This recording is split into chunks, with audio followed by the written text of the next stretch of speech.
صلوات پر محمد وآل محمد اللهم أعوذ بالله من الشيطان اللعين الرجيم بسم الله الرحمن الرحيم الحمد لله رب العالمين الصلاة والسلام على أشرف الأنبياء والمرسلين سيدنا أبي القاسم محمد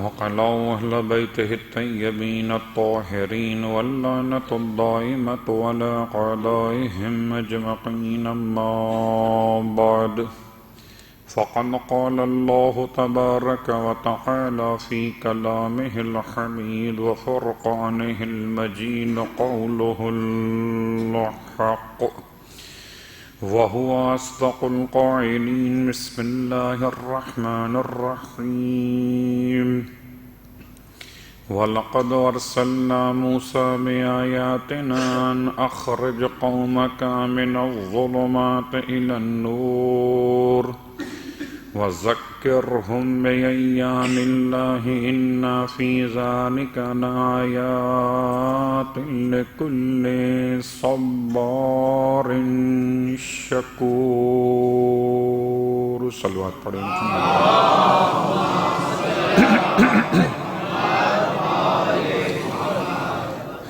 تمام تعریفیں شہیدوں کے پروردگار کے لیے اور تمام ہدیہ درود و سلام شہیدوں کے سید و سردار ان کے آباء و اجداد اور ان کی اولاد طیبین و طاہرین کے لیے الحمدللہ الذی جعلنا من المتمسکین بالقرآن العظیم وجعلنا من المتمسکین بولایت علی بن ابی طالب علیہ السلام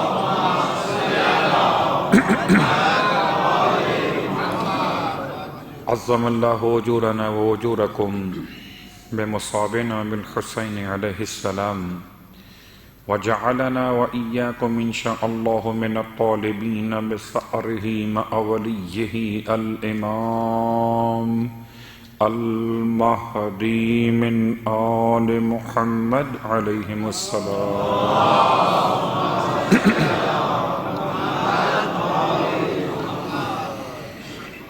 اما بعد شکر پروردگار حسین ہے کہ ذکر سرکار سید الشہداء کے لیے آج کا دن پھر نصیب ہو رہا ہے۔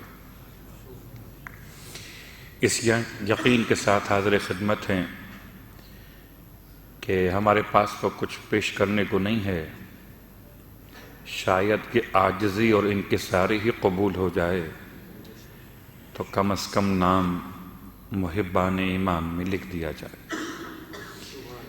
کیا پیش کر سکتے ہیں امام کی بارگاہ میں، ہماری حیثیت کیا، اور جو پیش بھی کریں تو کیا پیش کریں کہ جو کچھ ملا ہے نام حسین پر ہی تو ملا ہے۔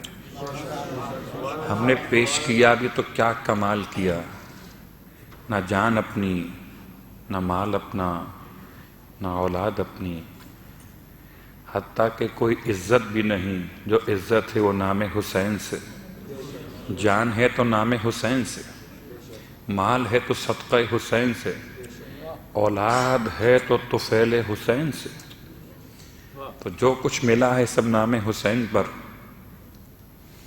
بس اگر اتنا ہی قبول ہو جائے کہ خدا ہمارا شمار امام کے دشمنوں کی صف سے نکال کر امام کے محبوں کی صف میں کر لے تو نجات کے لیے کافی ہے۔ صلوات پڑھ لے محمد وآل محمد۔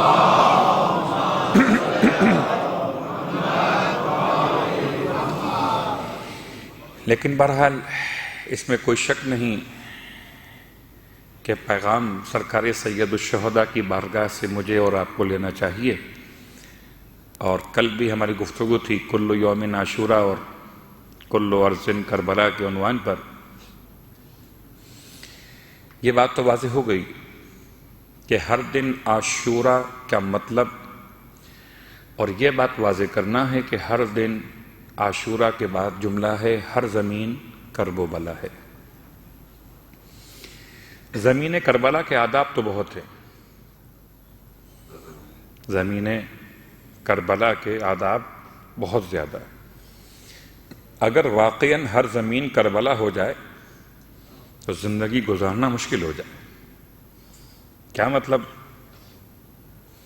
زمین کربلا پر جانے والوں کے لیے امام جعفر صادق علیہ السلام کا جملہ موجود ہے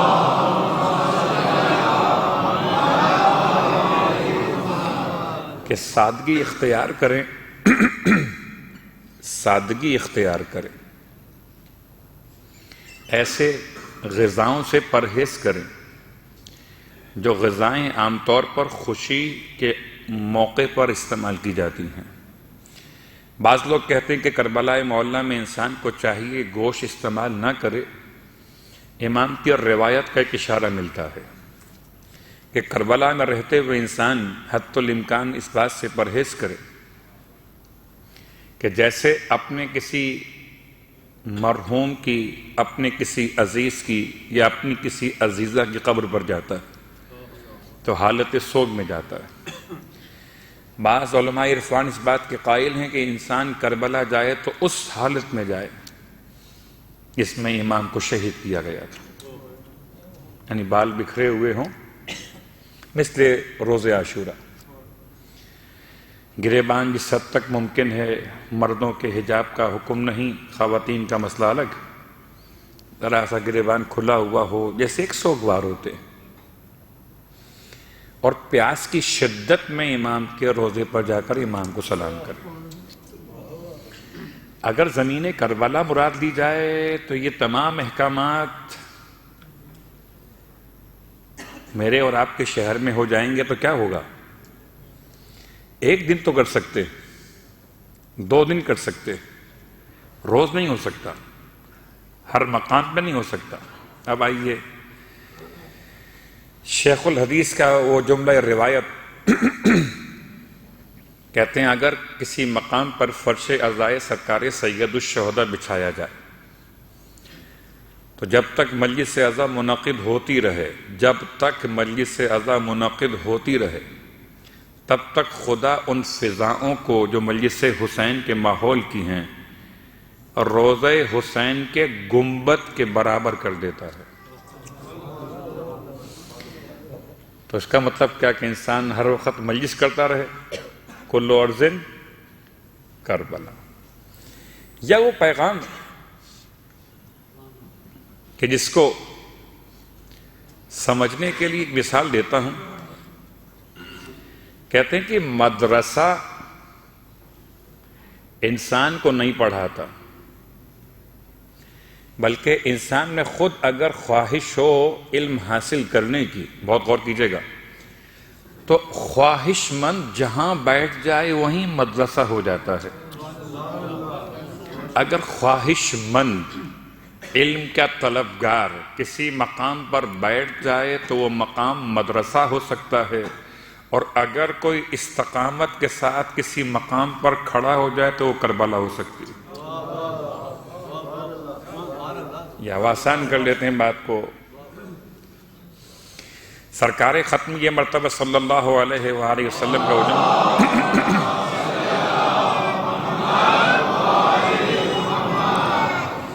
فرماتے ہیں جعلت لی الارض مسجدا و طہورا، خدا نے پوری زمین کو میرے لیے، پوری زمین کو آپ فرماتے ہیں میرے لیے، آپ کے لیے، مسجدن و طہورا، سجدگاہ بنا دیا ہے اور مقام طہارت قرار دیا ہے۔ اب سجدگاہ اور مقام طہارت تو ملائیے، اگر انسان طہارت کے ساتھ سجدے کی کیفیت میں اپنے کردار کو طیب کر لے تو تم اگر پاکیزہ ہو جاؤ گے تو جس زمین پر رہو گے طابت الارض التي انتم فیہا دفنتم، وہ زمین طیب و طاہر ہو جائے گی۔ فَيَا لَيْتَنِي كُنْتُ مَعَكُمْ. تو اصلاً پیغام یہ کہ انسان ہر شہر میں رہے، اور جس شہر میں رہے یہ سوچ کر رہے کہ شہر کا نام کوئی بھی ہو، شہر کا مقام کوئی بھی ہو، مگر صدقہ تو مولا حسین کا ہے، اور سکہ بھی نام حسین کا ہے. سب کے سکے ختم ہو گئے، آج بھی سکہ چلتا ہے تو نام حسین کا ہے. تو ہر شہر میں رہنے کے آداب کہ انسان ہر دن یہ پیغام سمجھے کہ عاشور کی طرح سے امام کی آواز آتی ہے، اور ہر مقام کو یہ سمجھے کہ نصرت امام کے لیے کربلا جانا شرط نہیں ہے. کمال یہ کہ انسان جہاں ہو وہیں کربلا بنا لے. اس کے لیے پیغام صلوات پڑھے محمد و آل محمد.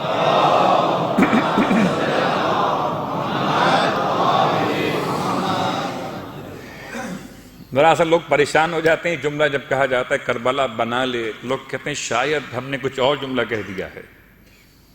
قسم بخدا مقام کربلا، مقام شہدائے کربلا بہت بلند ہے.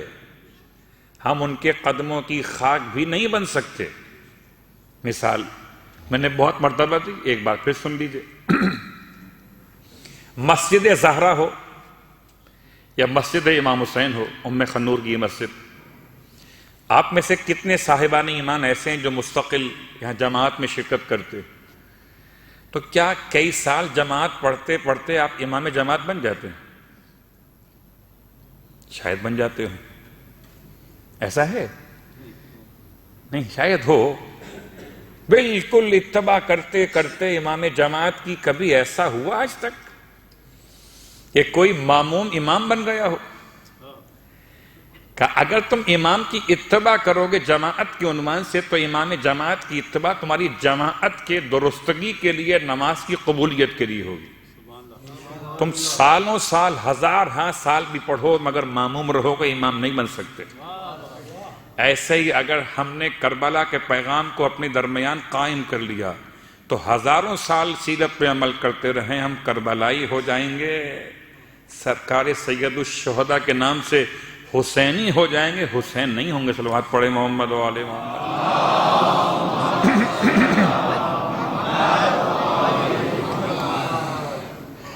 اور اب کل کی بات سے آج کی بات کو متصل کرتے ہوئے، کل عاشورہ کی اقدار میں سے ایک قدر بیان کی تھی، وہ تھی انفاق. اور انفاق بیان کرتے کرتے کچھ روایات اور آیات و واقعات سے استفادہ کیا تھا. خالی ایک جملہ آج کے عنوان کے اعتبار سے کہ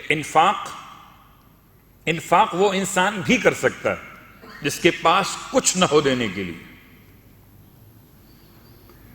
زکوٰۃ وہ انسان دے گا جس کے پاس نصاب ہوگا. خمس وہ انسان دے گا جس کے پاس بچت ہوگی. فطرہ وہ انسان دے گا جو فقیر نہیں ہوگا. مگر انفاق وہ انسان بھی کر سکتا جس کے پاس کچھ نہ ہو دینے کے لیے. اس لیے کہ انفاق میں تلاش کیجیے، رزق کی دو قسمیں ہیں، ایک رزق مادی، ایک رزق معنوی. وَمِمَّا رَزَقْنَاهُمْ يُنْفِقُونَ، اور جو ہم نے تمہیں عطا کیا ہے اس میں سے خرچ کرو. کیا عطا کیا ہے؟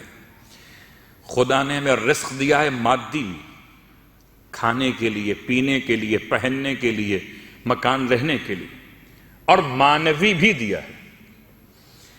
گرچہ مادی میں آنکھیں شامل ہیں، زبان شامل ہے، سماعت شامل ہے، ہاتھوں کی توانائی شامل ہے، اور معنوی میں اسلام ہے، ایمان ہے، تقوی ہے، ولایت ہے، محبت اہل بیت ہے.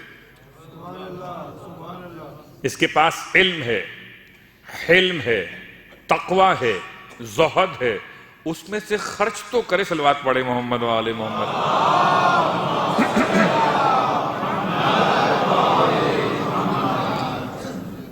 کیسے خرچ کریں؟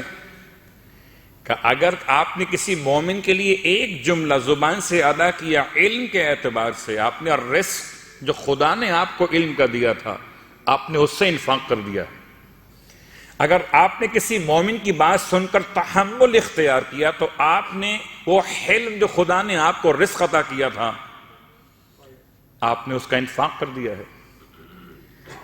اگر آپ نے کسی مومن کے ساتھ معاونت کی ہے یعنی اس کے غم میں غم منا لیا ہے، اس کی خوشی میں خوشی منا لی ہے، جو خدا نے آپ کو ولایت کا تحفہ عطا کیا تھا آپ نے اس کا انفاق کر لیا ہے۔ تو انفاق چاہیے، اور کربلا نے انسان کو اتنا سخی بنا دیا کہ عاشورہ سے پہلے لوگ انفاق تو کرتے تھے مگر سوچ کے کرتے تھے۔ کربلا کے بعد لوگوں نے انفاق ایسا سیکھ لیا، قسم بخدا کسی اور نام پر اتنا انفاق نہیں جتنا نام حسین پر ہوتا ہے۔ یہ قدر اتنی زندہ کر دی گئی، اتنی زندہ کر دی گئی کہ جو کل اپنے اولاد کو بچا کر رکھتے تھے، اپنا مال چھپا کر رکھتے تھے، کربلا کے بعد کربلا کے چاہنے والوں نے اپنا سب کچھ قربان کرنے کے لیے ایسے اپنے دروازے کھول دیے ہیں۔ آپ اندازہ کیجئے گا کہ آپ 10 دن اپنے کسی عزیز کے گھر نہیں جاتے مگر 10 دن نام حسین کے امام بارگاہ میں آتے، اپنے وقت کا انفاق۔ صلوات پڑھے محمد و آل محمد۔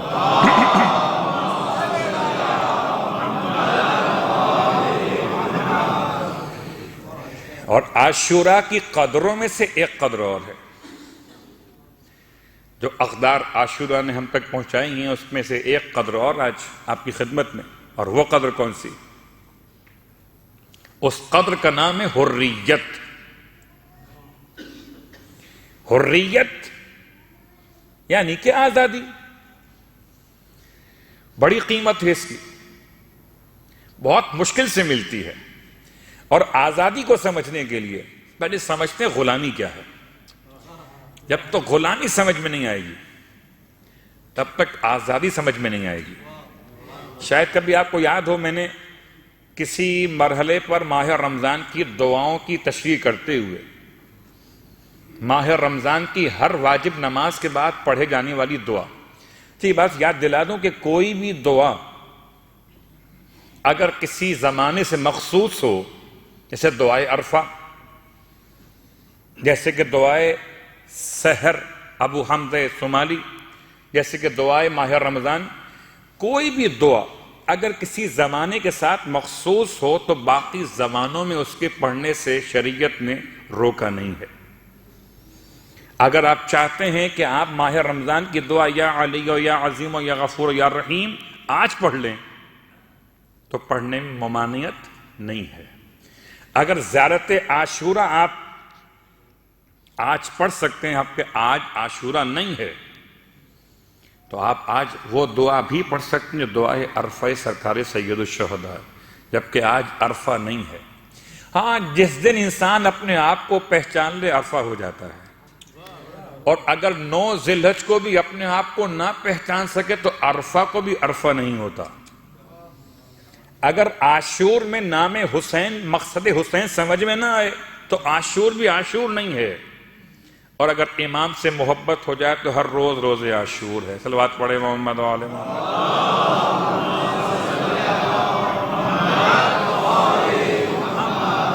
تو چاہے دعائے عرفہ کے جملے لیجئے، وہ امام علیہ السلام کا پیغام، یا لیجئے آپ ماہ رمضان کی واجب نماز کے بعد پڑھے جانے والی دعا، فکاک رقبتی من النار، فکاک کھول دے، رقبتی میری گردن کو۔ اب جب تک گردن بند نہیں ہوگی، یعنی اس کی بندش کا احساس نہیں ہوگا، تو کھلنے کی نعمت کا احساس کیسے ہوگا؟ اب پہلے میں نے اس کو بند کیا تاکہ مجھے احساس ہو کہ بند ہونے پر یہ گلا کتنا کور کرتی ہے اور گھٹن کا احساس کتنا ہوتا ہے۔ اب یہ جملہ سمجھ میں آیا، اگر یہ ہے گردن بند ہے، کھلے گی تو کیا ہوگا؟ کھلے گی تو یہ ہوگا کہ اب آپ کو ایک فرحت کا احساس ہوگا۔ پہلے انسان پہچانے جو دعا مانگی جا رہی ہے، جو عاشورہ نے قدر زندہ کی، وہ کیا ہے؟ کہ غلامی سے آزادی۔ تو غلامی کیا ہے؟ غلامی کی اقسام بہت ساری ہیں۔ خدا کا بڑا احسان ہے، بڑا احسان ہے کہ اس نے ہمیں ایسے دور میں پیدا کیا ہے. کبھی دعائے عرفہ سرکار سید الشہداء جو امام نے ارشاد فرمایا، خدایا تیرا احسان کہ تو نے مجھے اس دور میں پیدا کیا جبکہ کسی باطل کسی ظالم کی حکومت کا دور نہیں تھا. خدا کا بڑا احسان ہے کہ ہم ایسے گھر میں پیدا ہوئے، گھر علی والوں کا تھا. ایسی ماں کی گود میں رہے کہ ماں کی گود حسین کے ماننے والوں کی گود تھی. خدا نے ایسی آزادی عطا کی کہ بچپن سے لے کر آج تک ہم نے غلامی کی شکل دیکھی ہی نہیں ہے. ایک غلامی ہے انسان کی، انسان کے اعتبار سے، مگر مولائے متقیان علی ابن ابی طالب علیہ السلام کا جملہ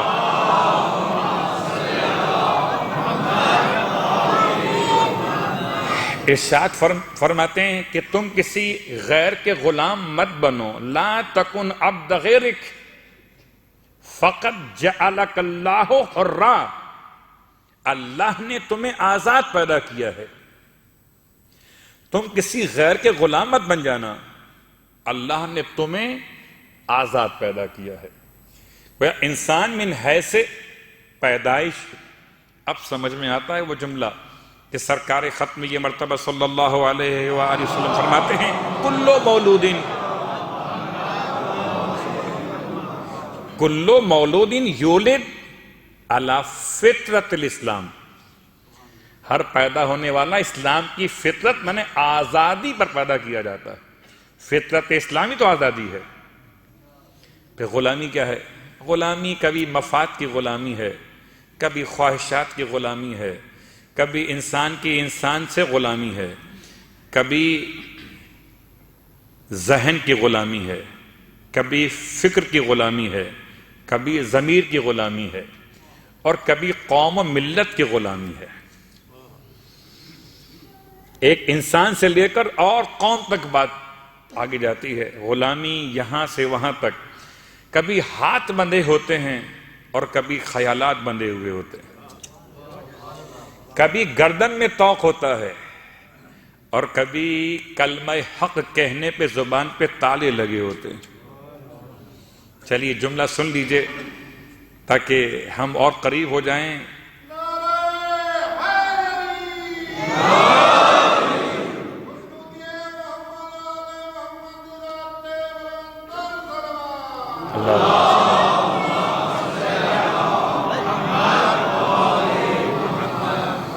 خدا نے لب تو آزاد پیدا کیے، بول کے لب آزاد ہیں تیرے، مگر غلامی کیا ہے کہ انسان بولتا بھی نہیں. اور وہ جملہ بہرحال استعمال کیا گیا جب سوال کر رہی تھیں مسلمانوں کی ماں اللہ کے رسول سے، یا رسول اللہ اگر کبھی زمانہ ایسا آ گیا کہ علی کے ذکر پر پابندی لگا دی گئی تو یا تو اتنا غیب جانتی تھیں کہ آنے والے دور کو دیکھ رہی تھیں کہ کوئی زمانہ ایسا بھی آئے گا جب علی کے ذکر پر پابندی ہوگی، یا کچھ دل کی باتیں تھیں جو زبان پر آ گئی تھیں. یا رسول اللہ اگر زمانہ ایسا آ گیا کہ ذکر علی پر پابندی لگا دی جائے تو پھر عبادت یہ والی کیسے ہوگی؟ فرمایا اس کا بھی انتظام کر دیا ہے. حب علی ابن ابی طالب عبادت، علی کی محبت بھی عبادت ہے.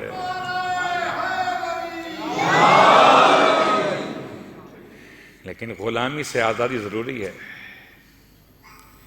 کیسے کیسے غلام ہوتے ہیں؟ آئیے بڑی آسان سی مثال، بہت مشہور روایت، بہت بار سنی ہے، آئیے ایک بار پھر سنتے ہیں حضور قلب کے ساتھ، رجوع قلب اور اعمال کی اصلاح کے ساتھ.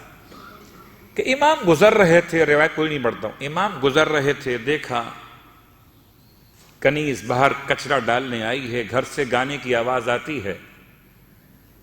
امام نے اس کنیز سے سوال کیا گھر کس کا ہے؟ کہتی ہے میرے مالک کا. کہ آزاد ہے کہ غلام ہے؟ تو اسے غصہ آ گیا کنیز کو. کہتی ہے کیا سوال کیا یہ آپ نے؟ میرا مالک بھلا غلام کیوں ہوتا؟ وہ تو آزاد ہے. بہت سے لوگ سمجھتے ہیں ہم آزاد ہیں، اور آج آزادی کا مطالبہ کیا جاتا ہے کہ جتنا حرام ہے، جتنا مسئلہ حلال و حرام کا سب ختم کر دیجئے، آزاد کر دیجئے، کوئی بات ہم پر پابندی رہے نہیں. لباس کی پابندی ہے، تہذیب کی پابندی ہے، سماج کی پابندی ہے، دین کی پابندی ہے، شریعت کی پابندی ہے، اور انسان ان تمام پابندیوں سے چاہتا کہ اپنے آپ کو آزاد کرا دے، لیکن یہ پابندی اصلاً آزادی ہے۔ اصلاً پابندی کیا ہے جو امام فرما رہے تھے؟ کیا یہ بتا، یہ جو گھر ہے یہ کسی غلام کا ہے یا آزاد کا ہے؟ کہتی ہے آزاد کا گھر ہے۔ تو ارشاد فرمایا اگر کسی کا غلام ہوتا تو اپنے مالک کی رضا کا خیال تو کرتا، اور یہ ارشاد فرما کہ آپ چلے گئے، اس کے بعد بشر کو احساس ہوا، اور پھر جو نفس کی غلامی تھی، نفس کی غلامی، اس سے آزادی حاصل کی۔ لوگ کہتے ہیں میرا دل چاہتا ہے، دل چاہتا ہے کہ گناہ کر لوں، دل چاہتا ہے کہ کھا لوں، دل چاہتا ہے پی لوں۔ یہی مسئلہ دل کا ہی تو ہے۔ اگر دل خدا کی مرضی کے تابع ہو گیا اور ذات وارثہ کے جملے سمجھ میں آ گئے، کبھی حضور قلب کے ساتھ قلبی قلبی لقلبکم، قلبی لقلبکم، میرا دل، قلبی اے ماتمدار، اے حسین کے چاہنے والے، کبھی امام کی بارگاہ میں یہ جملہ تو ادا کیجئے، قلبی لقلبکم، میرا دل آپ کے دل کے تابع ہو جائے، کہ جو آپ کے دل چاہتے تھے ویسا میرا دل چاہنے لگے تو میں حسینی صلوات پڑھیں محمد و آل محمد۔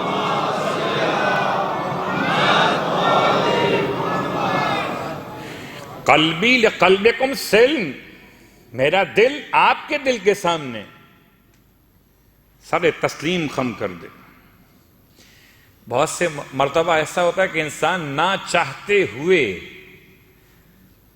مثالیں بہت سی ہو سکتی ہیں کبھی کبھی، کہ نہ چاہتے ہوئے آپ بیٹھے ہوئے ہیں کہ جی اب تو مجلس میں آ گئے، یا مولوی صاحب جو پڑھنے سننا ہی پڑے گا، نہ چاہتے ہوئے، تو نہ چاہتے ہوئے کا کوئی ثواب نہیں ہے۔ ہر یہ مثال سمجھانے کے لیے تھی، نہ چاہتے ہوئے، تو نہ چاہتے ہوئے انسان اگر کسی گناہ کو چھوڑ دے، نہ چاہتے ہوئے انسان کسی برے کام کو چھوڑ دے، تو ٹھیک ہے، نام اعمال میں گناہ لکھا تو نہیں جائے گا، مگر اطاعت کا وہ ثواب کیسے ملے گا؟ اس لیے معصوم نے مجھے اور آپ کو پیغام دیا کہ جب ہم کربلا والوں کو یاد کریں تو قلبی لقلبکم سلم، میرا دل آپ کے دلوں کے سامنے سر تسلیم خم کر لے، اور جب سر تسلیم خم کر لے گا تو کیا ہوگا؟ امری لامرکم متبع، جب دل کنٹرول میں ہو گیا، دل حسین کا ہو گیا، تو ہاتھ بھی حسین کے ہیں، آنکھیں بھی حسین کی ہیں، زبان بھی حسین کی ہے، سماعت بھی حسین کی ہے۔ اور اگر دل نہیں ہے تو آنکھیں، زبان، سماعت، اس کی کوئی حیثیت نہیں ہے جب تک کہ کیپٹل حسین کا نہ ہو۔ کنٹری حسین کی صلوات پڑھے محمد و آل محمد۔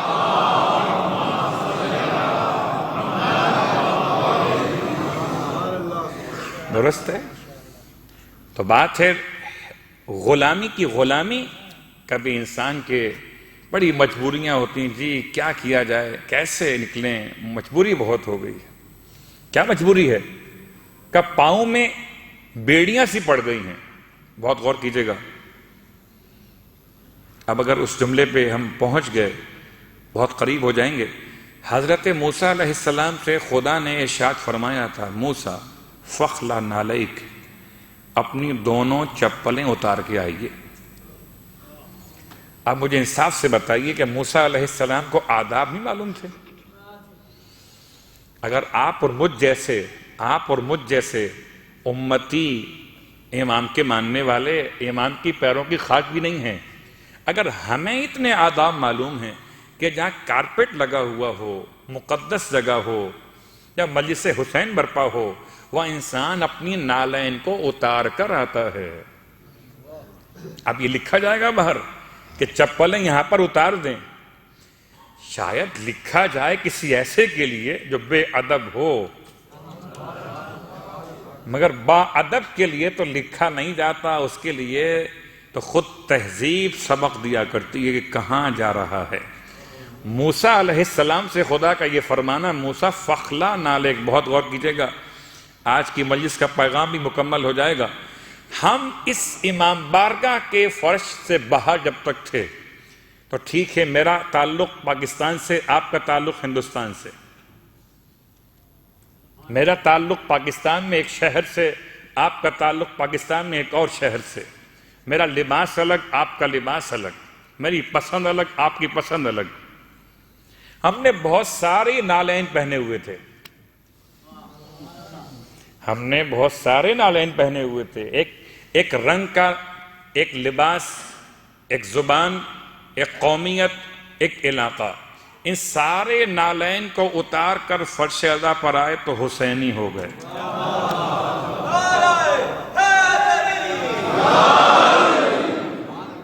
اب دیکھو، یہاں تعصب مت کرنا، یہاں تعصب مت کرنا، یہاں تعصب کرو گے جس کا مطلب تم نالین کو اندر لے کر آ گئے ہو۔ تم نے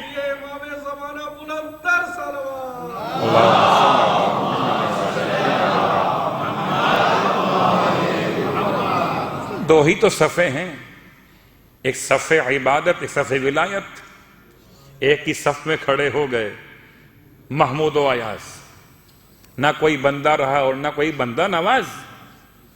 تو جیسے حضرت موسیٰ علیہ السلام سے خدا کا یہ فرمانا کہ فخلا نالیک، اپنی دونوں چپلیں اتار کے آئیے، کیونکہ انک بالواد المقدس طویٰ، آپ سرزمین مقدس طویٰ پر آ چکے ہیں۔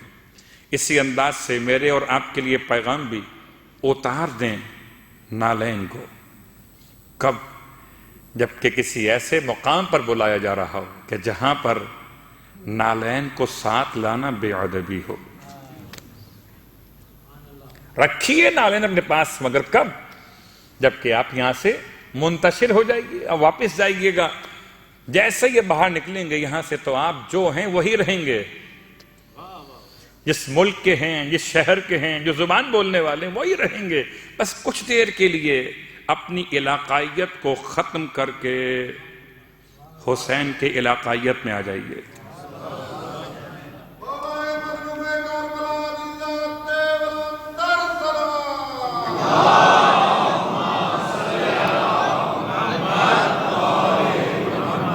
تو غلامی سے نجات کو حاصل کرنا ہے۔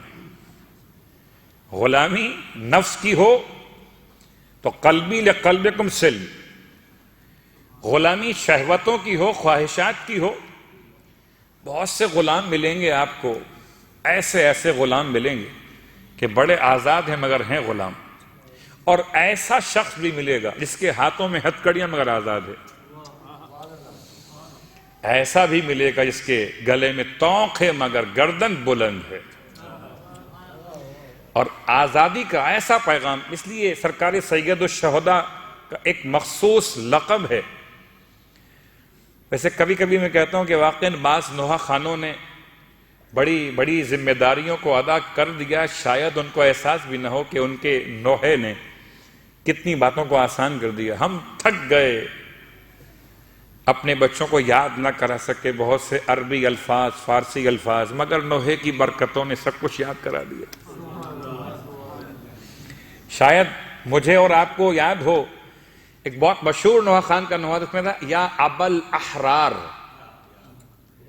یا ابل احرار، یہ اصلاً امام علیہ السلام کا لقب محترم ہے۔ السلام علیکہ یا ابل احرار، اے حریت پسندوں کے بابا حسین، آپ پہ ہمارا سلام ہو۔ جتنے حر ہیں، جتنے حر ہیں، ان سب کا بابا حسین ہے۔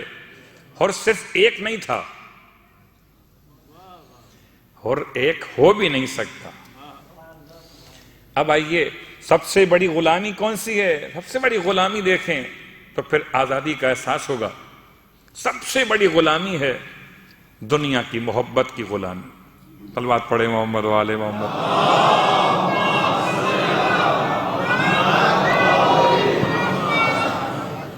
راس کل خطیۃ حب الدنیا، راس کل خطیۃ، مولا فرماتے ہیں کہ ہر برائی کا سرچشمہ محبت دنیا، محبت دنیا، اور دنیا کے لیے سب سے ایک ایسی تشویح جو معصوم کی زبان پر آئی شاید کہیں اور ملنا ممکن ہی، شاید یقیناً ممکن نہیں ہے، کہ جو تشبیہ امام نے دی ہے، فرماتے ہیں الا حر، ارے ہے کوئی حر؟ کون سے امام کے الفاظ؟ مولا متقیان کے الفاظ، الا حر، ہے کوئی حر یدعو هذه اللمازة لأهلها۔ اس جملے کا ترجمہ اردو کے لحاظ سے سمجھانے کے لیے مثال لینی پڑے گی۔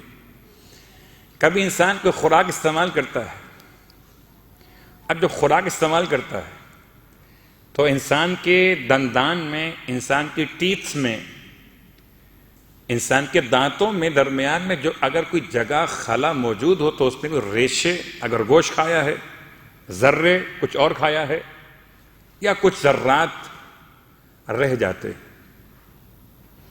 اور اس سے انسان بعد میں صفائی کرتے ہوئے نکال کر واش کر لیتا ہے۔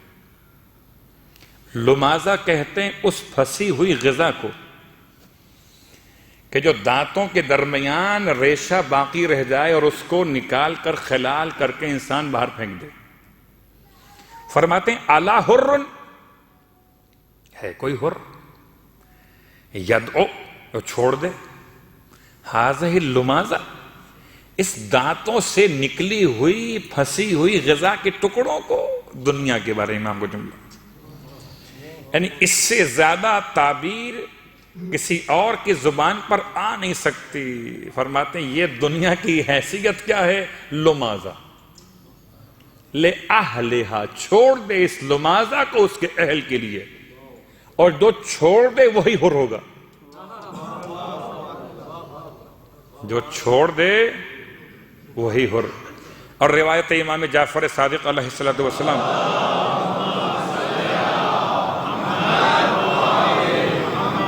فرماتے ہیں ان الحر حر، حر حر ہے فی جمیع احوالہ، تمام حالتوں میں حر حر رہتا ہے۔ کیا مطلب؟ مشکل حالات میں حر حر رہے گا، اچھے حالات میں حر حر رہے گا۔ پھر امام نے مثال دی کہ جیسے قید خانے میں حضرت یوسف، جیسے کنویں میں ڈالے جانے کے بعد حضرت یوسف رہے، کنویں میں رہے یوسف تھے، قید خانے میں رہے یوسف تھے، اس طرح یوسف امین بھی اور صدیق بھی، یعنی صادق اور امین بھی۔ ایسے اگر کوئی انسان حر ہو جائے تو پھر تمام حالتوں میں حر رہتا ہے۔ ایسا نہیں ہو سکتا کہ وہ کسی مقام پر ہو تو حر نہ ہو۔ بہت سے مسائل ہیں۔ چلیے ایک بہت آسان سی مثال کہ کبھی اگر قیدی بن کر زندگی گزارنا پڑے تو کیا فرق ہوتا ہے، اور آزاد رہ کر تو کیا فرق ہوتا ہے۔ ان دو کی مثالوں کو یوں لیجئے کہ ایک ہے لفظ سوار،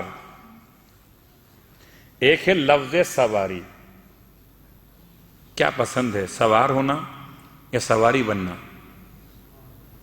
کیا پسند ہے، سوار ہونا یا سواری بننا؟ الفاظ پڑھے محمد والے محمد، کیا پسند ہے؟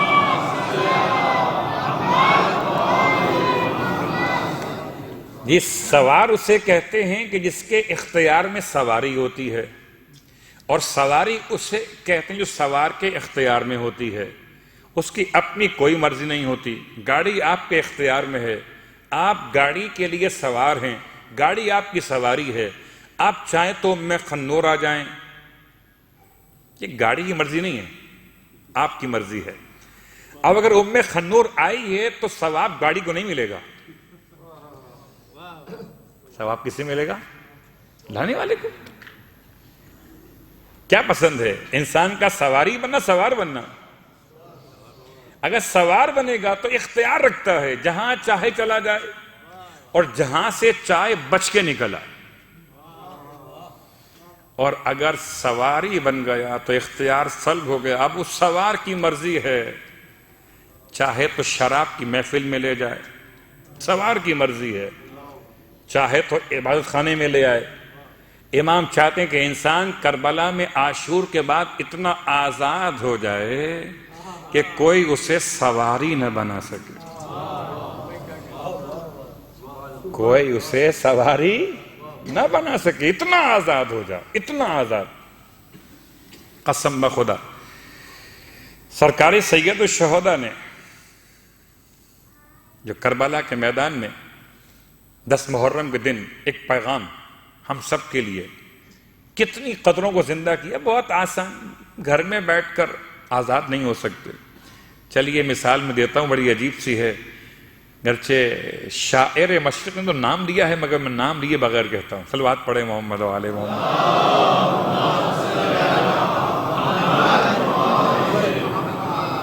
بہت غور کیجئے گا.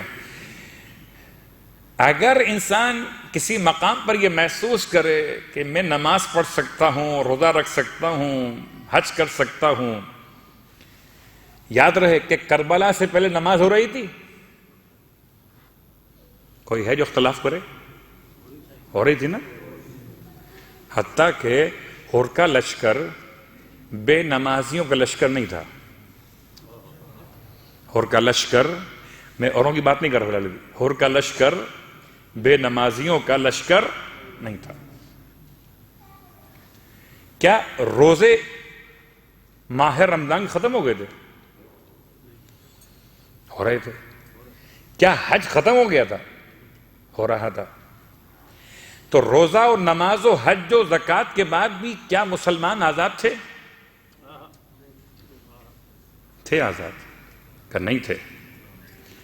جن کی فکروں پر یزیدیت سوار ہو چکی تھی، ان کی نمازیں ایک غلام کی نمازیں تھیں، ان کے روزے ایک غلام کے روزے تھے، ان کا حج ایک غلام کا حج تھا. سرکار نے ذہنوں کو ایسے آزاد کیا کہ اب اگر نماز ہو تو آزاد مسلمان کی نماز ہو. اللہ اکبر. صلوات پڑھیں محمد و آل محمد پر.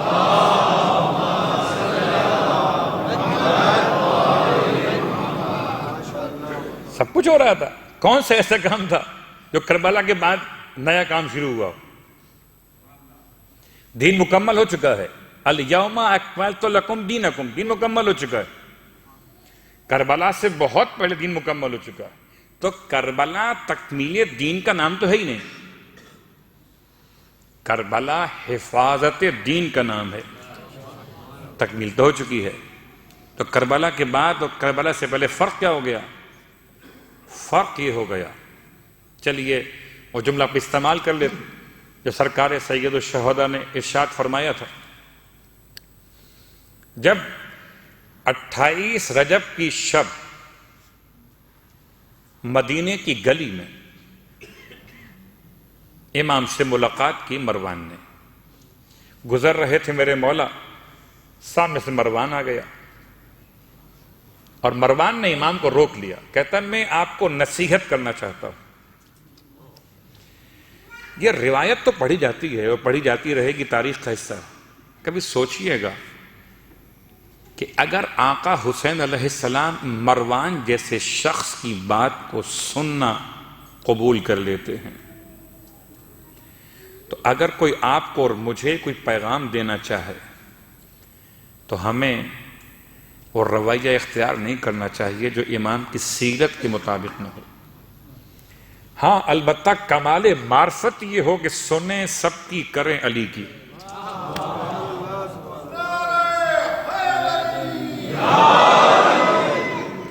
میں نے یہ نکال دیا لفظ اپنی.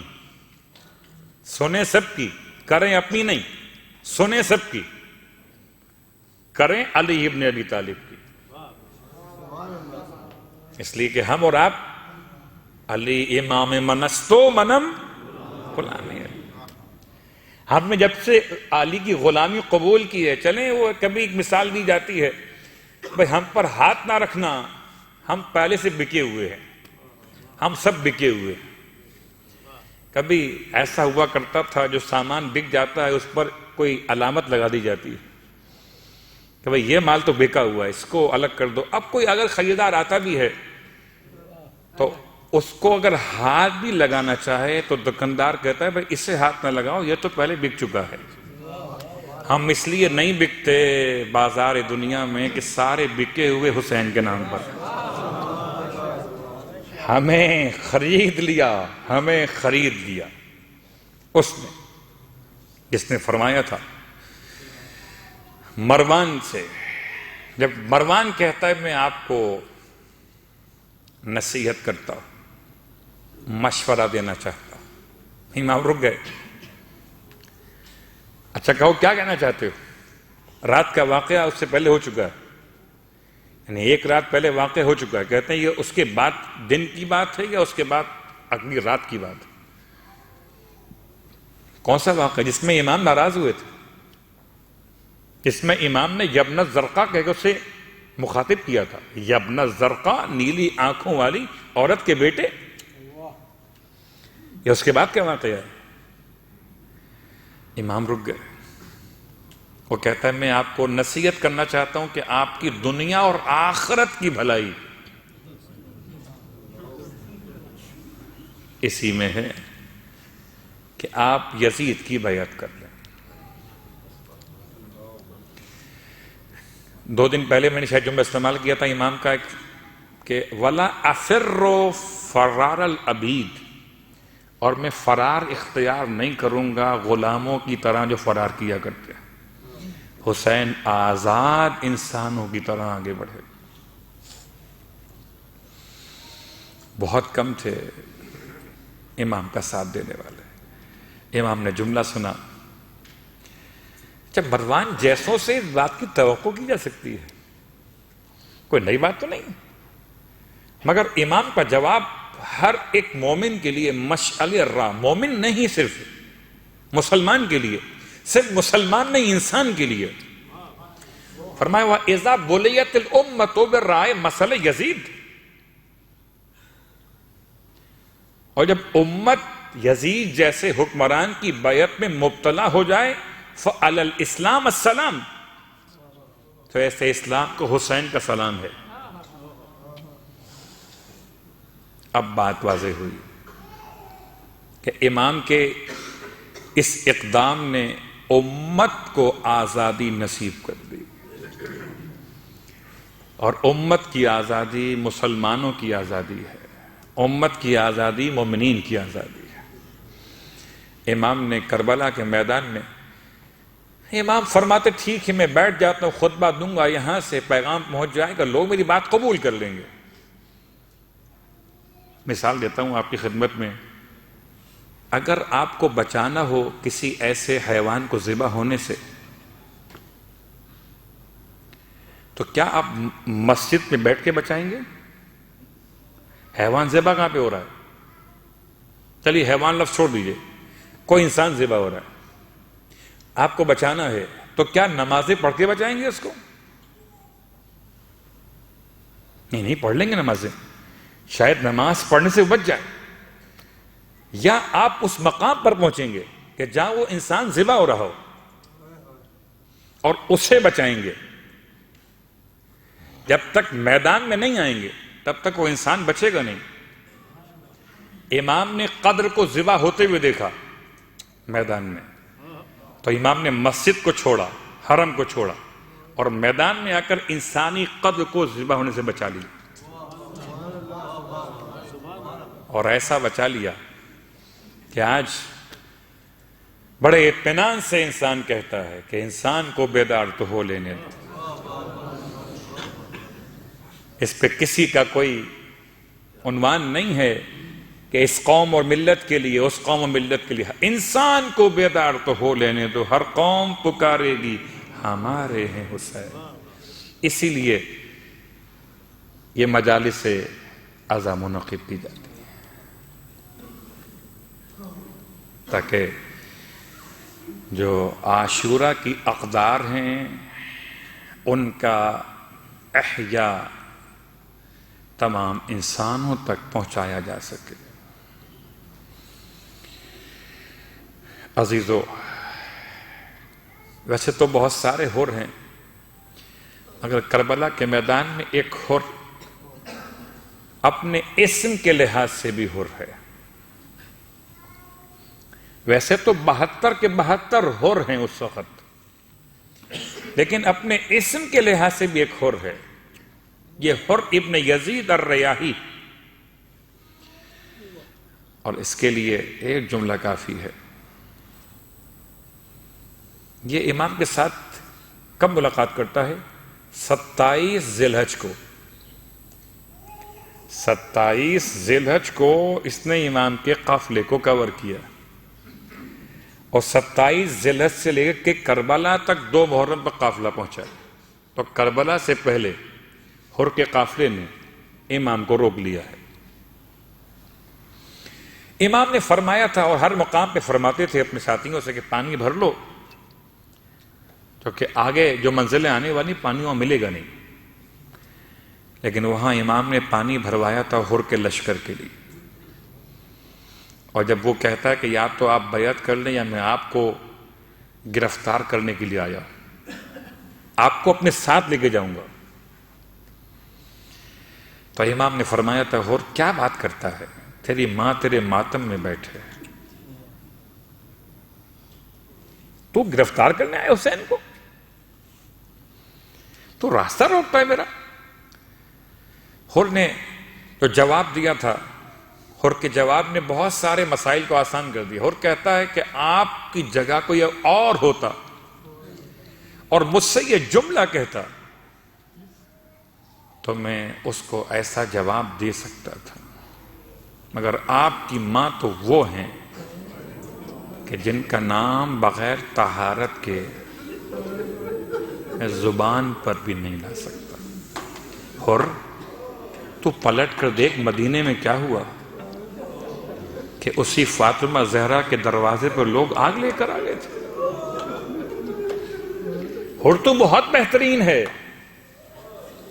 حر تیرے یہ جملہ تیرے عقائد کو بیان کرتا ہے۔ حر تو نادانی میں گرفتار ہو گیا ہے، لیکن تیرا یہ جملہ بتاتا ہے کہ تو ان سے بہت بہتر ہے، کہ جن سے سیدہ رو رو کے کہتی تھیں کیا اس گھر کو جلا دو گے،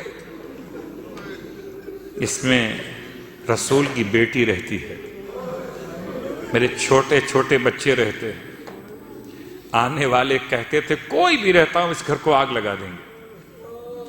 اور کہتا ہے مولا اگر آپ کی ماں کا نام ایسا ہے کہ بغیر طہارت کے لیا بھی نہیں جا سکتا، اجرکم اللہ۔ رونے والوں، پھر ایک وقت ایسا آیا جب ساری رات حر جاگتا رہا، ایک رات، صرف ایک رات ایسی گزری حر کی، رات بھر جاگا ہے۔ یہ کب کی بات ہے؟ جبکہ امام کے خیموں میں پیاس کی شدت اتنی بڑھ چکی تھی کہ چھوٹے چھوٹے بچے ہاتھوں میں خالی کوزے لیے ہوئے صرف پانی مانگ رہے تھے۔ حر کے سامنے ٹھنڈا پانی رکھا ہوا ہے، اس زمانے کے اعتبار سے جو ٹھنڈا کیا جاتا تھا، دسترخوان بچھا ہوا ہے، حر ٹہلتا ہے اپنے خیمے کے اندر۔ بیٹے نے پوچھا بابا پریشان کیوں ہے؟ کہتا ہے کہ تیرے کانوں میں آواز نہیں آتی؟ ہم تو ٹھنڈا پانی پیئیں، ہم تو بیٹھ کے یہاں روٹی کھائیں، اور اولاد زہرا چھوٹے چھوٹے بچے خالی کوزے ہاتھوں میں لیے ہوئے پانی کا سوال کریں۔ جوان بیٹا کہتا ہے بابا کرنا کیا ہے، کہ دن کی روشنی ہو جائے تو پھر خدمت حسین میں چلیں گے۔ اللہ اکبر، شاید زہرا کا لال ہماری خطاؤں کو معاف کر دے۔ دن نمودار ہوا، حر چلا ہے، ایسے چلا ہے کہ ہاتھوں کو بندھوا لیا ہے، اور اتنی شرمندگی ہے کہ منہ دکھانے قابل نہیں مولا کے سامنے، اپنے چہرے کو چھپا لیا ہے۔ بیٹا ساتھ ساتھ ہے، بیٹے کا نام علی ہے، بابا کا ہاتھ تھام کے چلتا ہے۔ ایک مرتبہ چلتے چلتے بیٹے نے رک کر کہا بابا چلا نہیں جاتا آگے، بابا شرمندگی کا سامان ہو گیا۔ کیا بات ہو گئی بیٹا؟ کہ بابا ہم تو معافی مانگنے جا رہے ہیں اور تجھے لینے کو شبیہ پیغمبر خود آ رہے۔ تو قدم اور آگے بڑھا یہ قافلہ. پھر کہتا ہے حر کا جوان بیٹا بابا اللہ اکبر. حر نے پوچھا اب تکبیر کیوں کہتے ہو؟ کہا بابا حسین کے لشکر کا علمبردار قمر بنی ہاشم بھی آتا. ہائے حسین. آنکھوں سے آنسو بہتے تھے ان دونوں باپ بیٹوں کی اور آگے بڑھے. حر کا بیٹا اب روتا ہے بابا اب مجھ سے آگے بڑھا نہیں جاتا, بہت شرمندگی ہے, کیسے سامنا کریں گے؟ کہا بیٹا اب کیا ہو گیا؟ کہا بابا زہرا کا لال گھوڑے سے اتر گیا, تجھے لینے کو حسین خود آگے بڑھ رہے. بیٹا بتا ایمان کے قدم کس طرف پڑتے ہیں؟ میں اپنے آپ کو ایمان کے قدموں پہ گرا دوں گا. اور اپنے آپ کو گرایا یہ کہہ کر کہ زہرا کے لال کیا میری خطا معاف ہو سکتی ہے؟ اور حسین نے یہ کہہ کے اٹھایا حر تجھے میں نے معاف کیا, میری ماں زہرا نے معاف کیا, میرے نانا رسول خدا نے معاف کیا, میرے پروردگار نے تجھے معاف کیا. اور ہاتھ کیوں باندھ کے آیا ہے؟ سمجھیں حریت کیا ہے. امام کا اقدام کیا تھا؟ امام نے بندھے ہوئے ہاتھ کھول دیے. ہے کوئی انسان اس کے ہاتھ گناہوں نے باندھ دیے ہوں, آئے حسین کی بارگاہ میں تم گرنا سیکھ جاؤ. حسین کو اٹھانا تو آتا ہے, تم گرنا تو سیکھ جاؤ. حسین کی بارگاہ میں اٹھا کے سینے سے لگا لیا, اپنا بھائی کہہ کے یاد کر لیا.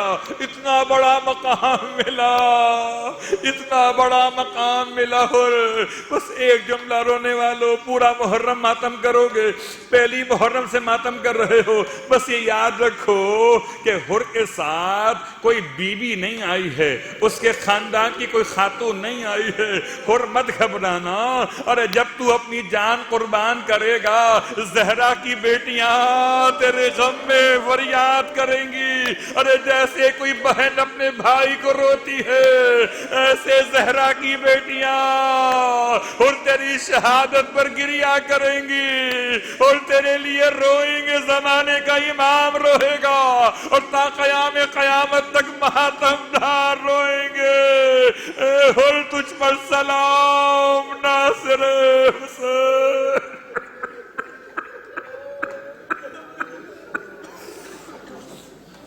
اللہ ولعنۃ اللہ علی القوم الظالمین. فسيعلم الذين ظلموا أي منقلب ينقلبون.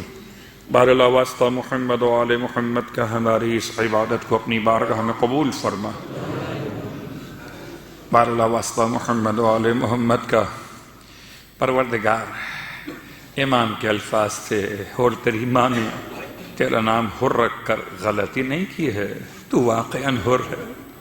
اے خدایا اس حر کا واسطہ ہمیں خواہشات نفس کی غلامی سے آزادی عطا فرما دے. اے پروردگار تجھے اس حر کا واسطہ ہمیں تمام تر دنیا کی محبت کی زنجیروں سے آزادی عطا فرما دے. پروردگار واسطہ سرکار سید الشہداء کا ہمیں اس مقام پر آنے کی توفیق عطا فرما جہاں ہم ناصر حسین بن سکیں. بہرحال واسطہ محمد و آل محمد کا جب خون حسین کا انتقام لیا جائے تو ہمیں امام کی خدمت گزاروں میں شمولیت کی توفیق عطا فرما. ہمیں بھی, ہمارے آباء و اجداد کو بھی, ذریت و اولاد کو بھی ناصران حسین میں شامل فرما. ربنا تقبل منا انک انت السمیع العلیم بجائے محمد وآلہ المعصومین برحمتک یا ارحم الراحمین. ماتم حسین.